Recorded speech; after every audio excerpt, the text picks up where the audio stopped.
and welcome to Audi TV, the podcast. What are the stress levels that an astronaut is subjected to when a rocket takes off? Which G-forces and speeds does he have to endure? Although the pilots in the Red Bull Air Race are not flying quite so high, the forces produced during the aerial maneuvers that they complete are just as great as those experienced in space travel. During the third race in this year's season at Windsor in the Canadian province of Ontario, both the spectators and the pilots alike were given an experience to remember, and Audi TV captured the action. Number 1, no car.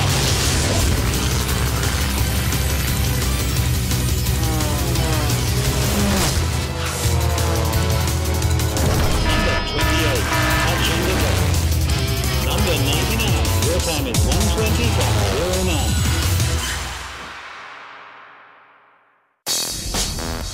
Located directly on the US border, the Canadian city of Windsor, Ontario provided the setting for this season's third Red Bull Air Race.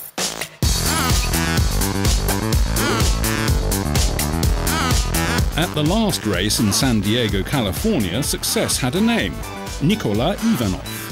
In the end, the Frenchman unexpectedly came in ahead of favourites Paul Bonhomme and Hannes Arch, flying in at second place in the overall ranking.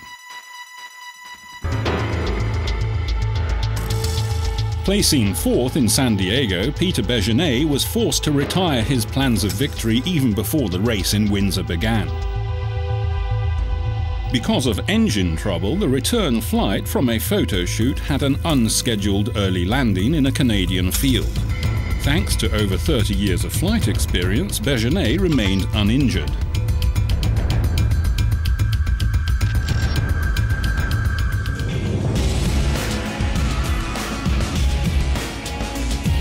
The anticipation of the 300,000 spectators on both the US and the Canadian side of the Detroit River remained unbroken. They could hardly wait to witness the 13 starters as they flew through the 15 air gates of speeds of up to 400 km per hour and battling extreme centrifugal forces.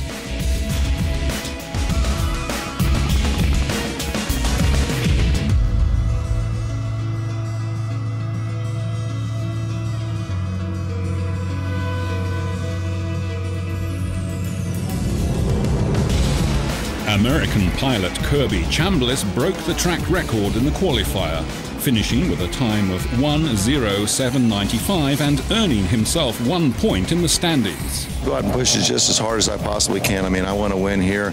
I got nothing to lose. The series is a little bit out of our reach, so I'm going to try to win as many races as I can, and definitely I'm going to try to win this one.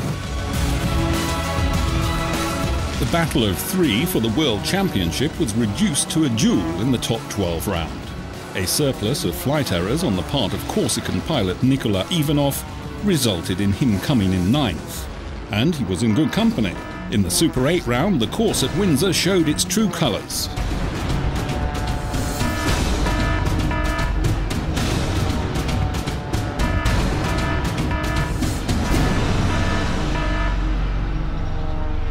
The wind changed direction. Really, Nicholas was the sort of first result of that. We saw him go high, and we just didn't catch it quick enough, and that's why we have all these pylon hits here.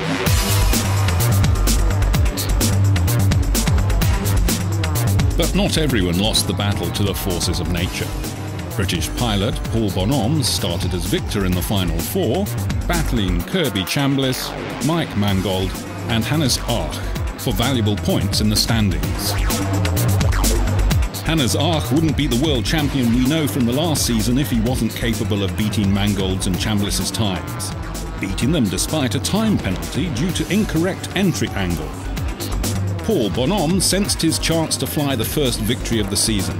Not an easy task, but with a time of 1:08.16 and absolutely no time penalties, he flew himself and his Zivco Edge 540 home with a victory.